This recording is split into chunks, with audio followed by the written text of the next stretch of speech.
Jane Roe's story was a terrible one. She said she had been gang raped, gotten pregnant, was desperate to get an abortion. That's what everyone believed, as long as Jane Roe remained anonymous. When she went public, she told a different story. You were raped while you were in Georgia?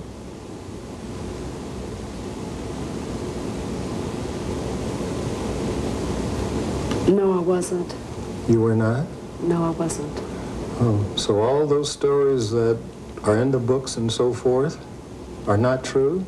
Yes, sir. Yes. They're not true. Right. In her personal treatise published last year, Norma McCorvey told the story of her somewhat sordid life. Then she still adamantly supported abortion. Now she adds that to the list of sins she took with her into the baptismal pool. I've cheated people out of money. I've sold drugs.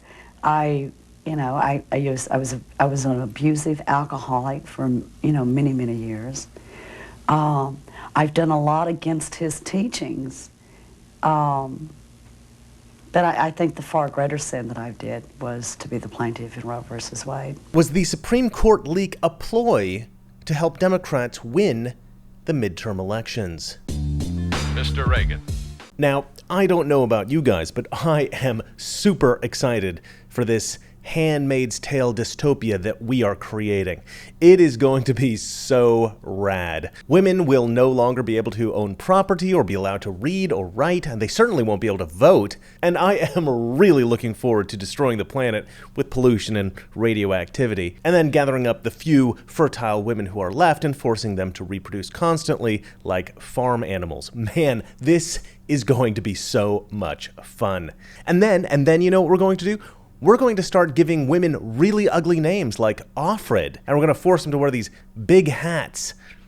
It is going to be great. This is, of course, the leftist fantasy that is The Handmaid's Tale. And it's the leftist delusion that's currently being blasted all over Twitter. Some of these folks are actually convinced that this is the intent of conservative Americans, and they seem to be truly concerned that this is what America is going to look like after the Supreme Court reverses Roe versus Wade. Now, when these people, conservatives and Republicans, watch The Handmaid's Tale, they know it's about them, right?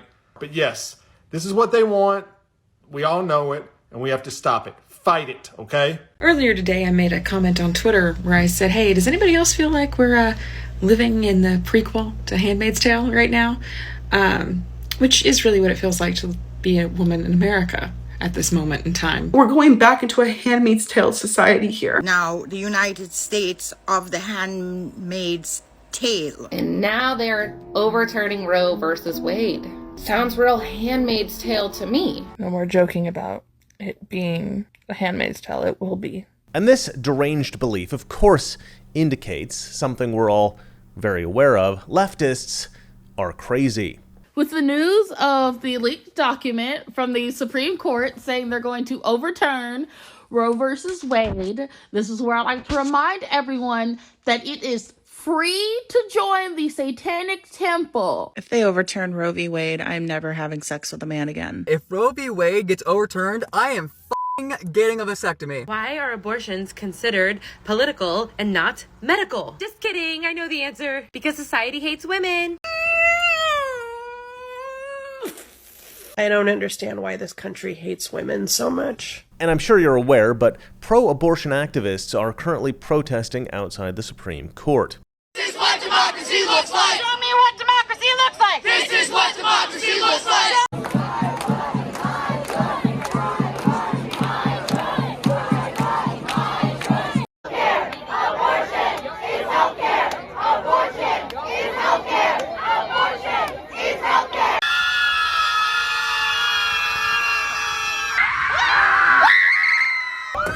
I am, of course, looking forward to hearing about all the arrests the FBI is going to make in the coming months after investigating each and every one of these armed insurrectionists protesting in Washington, D.C. right now. If they actually do this, that would be the time where rioting would be okay. Let's f***ing do that shit, because you're not forcing... No. There's only one solution to this. Starts with V, ends with E, and it's not vote. Do you ever wake up in the morning and think you just want to burn it all to the ground? And what I mean by burning it all to the ground is those old white men and the women who support them who want to tell me what to do with my body. You think the global protests around George Floyd were big? You just fucking wait when you launch an attack on 50% of the American population. Of course, they're not going to arrest anyone. That kind of political persecution only happens to one side in this country. Now, no Supreme Court decision has ever been prematurely leaked to the press before in American history. This is the first time that this has ever happened. And this got me thinking, why? Why do this? What's the goal here? When this decision was first reported by Politico, everybody on social media was saying that this was done in order to pressure the justices to change their minds. But this didn't make sense to me.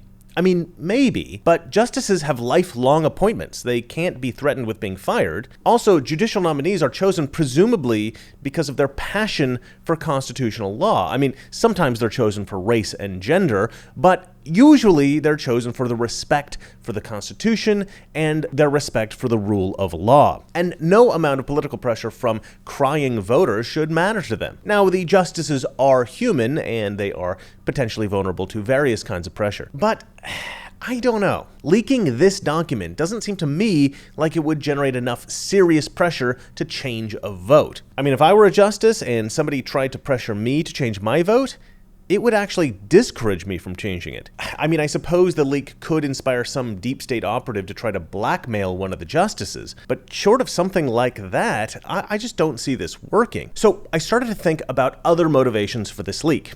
And I noticed that on Twitter, a lot of leftists were really mad. I mean, we all know that Roe versus Wade is an important issue to Democrats, so this isn't really a huge surprise. But immediately, there were protesters organizing in various parts of the country, and some leftists were saying this is the result of Democrats letting Trump win in 2016, stuff like that. White women voted for Donald Trump. Listen to Black, brown, and Indigenous women. Take your ego out of the equation. Fucking listen to them. They've been dealing with this shit for a lot longer than we have. All of you women who sat home, all you young girls, adults over 18 years old who did not go out and vote, who did not think that you need to protect your womb, we're now back in the dark ages. And it occurred to me that the Democrat Party, a party that was going to get absolutely obliterated in the 2022 midterms, their voters are now activated.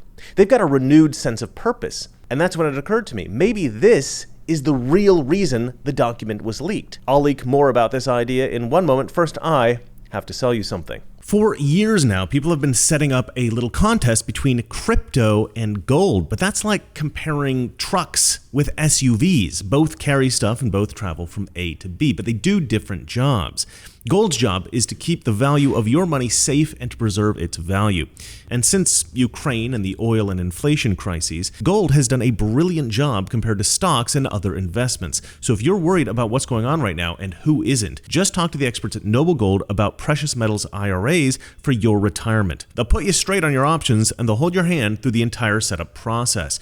And this month, for any qualified IRA, you'll get an incredible 3-ounce silver American Virtue coin completely free as a thank you. You know, when they sent me this, they send me coins every once in a while. Valeria flipped out. So far, this is her favorite coin, and I have to say, I agree. This thing is pretty nice. So call 877-646-5347 right now to find out more, or visit noblegoldinvestments.com. That's noblegoldinvestments.com. So I think that this document may have been leaked in order to anger Democrat voters, to give them something to rally around, to inspire them to vote in the midterms, and in the end, to help the prospects of Democrat candidates throughout the country who are currently facing what looks like a massacre. I conceived of this almost immediately after hearing about the leak, and I posted my thoughts on Twitter. I even speculated that perhaps the Roe versus Wade reversal wasn't real at all. Perhaps it was just a hoax.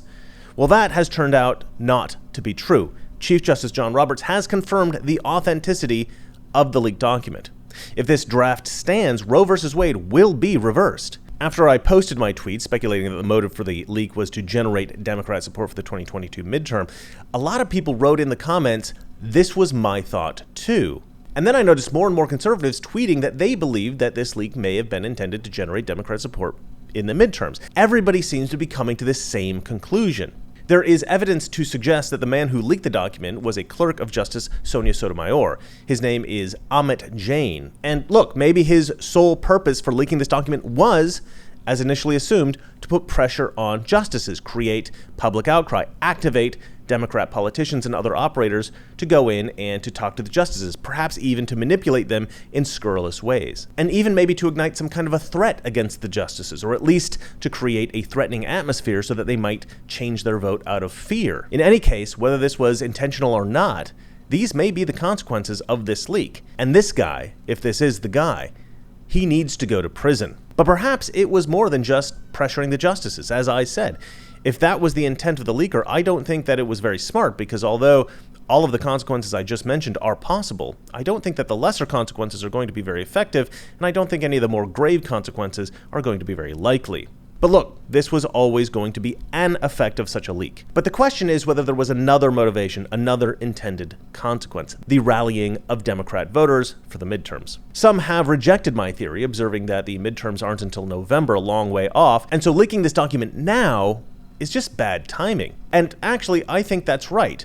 But nobody ever said Democrats were sensible. We give Democrats a lot of credit for being diabolical, and sometimes they are, but they also mess up a lot. A brilliant cadre of Democrat operatives probably would have done a better job of getting Trump removed from office, but the Russian collusion story and the Ukraine phone call and the insurrection, these were all pretty transparent frauds. Most Democrat efforts are pretty pathetic, and so this too might just be another pathetic misfire. But for what it's worth, at the moment it looks like it's working, whether it was intentional or not. Leftists on Twitter, on TikTok, on Instagram, they're all talking about how important it is to vote in the midterms, and we're seeing a huge jump in enthusiasm. And maybe it's not a misfire. Maybe Democrat operatives have a series of plans that they will execute at strategic moments as we draw closer to November, increasing enthusiasm in stages throughout the year. And if there is anyone intelligent over the DNC, that's exactly what they're doing. So perhaps this is the plan, and perhaps it's working. Before I end this video, I would like to address the whole abortion debate just real quick. First of all, as I'm sure you know, reversing Roe v. Wade does not make abortion illegal. It just removes the authority of the federal government and makes it a state-by-state issue. Now, this is true for most other issues, and from what I understand, there was never a legitimate reason for there to be a national law prohibiting states from outlawing abortion in the first place. So this reversal won't actually make abortion illegal in America. It may make abortion more difficult for some women in some areas of the country, but that's a good thing. Abortion should not be quick and easy. I've heard many women discuss their choice to have an abortion, and although some disturbing individuals seem to be proud of the decision, many women I've heard talk about it were devastated by it, many of them scarred for life. Something that can emotionally and psychologically scar you for life should not be quick, and it should not be easy. And I think that that's something that we can all agree on, whether or not you believe abortion is the murder of an unborn child. But the left is demented about this issue. They are constantly trying to find ways of winning this battle. They really want women to be able to kill their own babies. But saying that you want unborn children to be killed is a losing argument. So for the past few years, they've been using the phrase, men want to control women's bodies. Funny how men want to control women's bodies when they can't even find the clitoris half the time. It's not about abortion. It's about control. Old white men dictating to the government to get their hands into the business of women's bodies and having autonomy over our bodies. Tutorial on how to not control women's bodies. And this has always been their primary tactic, pretending that the issue of the killing of the child doesn't actually exist, and so they reframe the argument as a woman's rights issue. If we pretend that the fetus has no value, if we assume that everybody agrees that the baby isn't a baby at all and just a worthless cluster of cells, if we neglect the rights of the child entirely, well, then we can all just pretend that abortion's really just a medical operation on a woman's body and nobody else is involved. And so, the argument goes, if pro-life advocates want to stop women from having abortions, well, then all they're really doing is stopping women from having a simple operation. The choice to have a simple operation on their own bodies. That what they're doing, they're controlling women's bodies. And they love saying this. Men want to control women's bodies. I've heard this countless times. But here's the thing. Why? Why would we men want to control the bodies of women that we don't even know? It makes zero sense. If this were true, then why aren't we trying to establish laws to force women to have breast implants or to get lipo or to restrict how many calories women can legally be allowed to consume in a day? Actually, that last one might not be such a bad idea. This controlling of women's bodies rhetoric, it's unbelievably disingenuous. It's such a dumb straw man argument that I'm surprised that it's even popular. I mean, it is so obviously ridiculous. I mean, you could really turn any law into the argument that it's controlling somebody's body. It's illegal to shoot somebody in the head? Well, I want to move this trigger finger, and if you don't let me do it, well, you're trying to control my body. Yeah, we're trying to control your body. We're trying to stop you from moving your trigger finger and shooting somebody in the head. And yeah, the same would be true if abortion laws stopped you from killing your child. So no, we do not want to control your bodies, ladies. We want to protect the child inside them. And for the record, the most vocal pro-life advocates I've ever seen in my life are women. So this argument that men want to control women's bodies, men aren't really even involved in this fight. Let's go, Jerry, come on. I heard that. Let's go, Henry. We just got here. I'm with you, Poppy. Let's go. Well, I'm certainly glad I brought it up. Most men, I'd say, are for abortion, because if we accidentally get a woman pregnant and we don't want to marry them, well, we still have to pay child support. We still have a significant burden. And if I were to guess, I'd say that most women who do end up getting an abortion do so because they're pressured by the guy that they're with. It's not a very feminist thing to support. So really, if you're pro-life, you're not only protecting the life of children, you're also protecting women from men who pressure them to get abortions. So I guess the real feminists are pro-life. And I know it's cruel, but I just want to say that the pro-abortion women who scream the loudest, they always seem to be the ones who will never in their lives, ever, have to worry about being impregnated. You are the people in history they warned us about!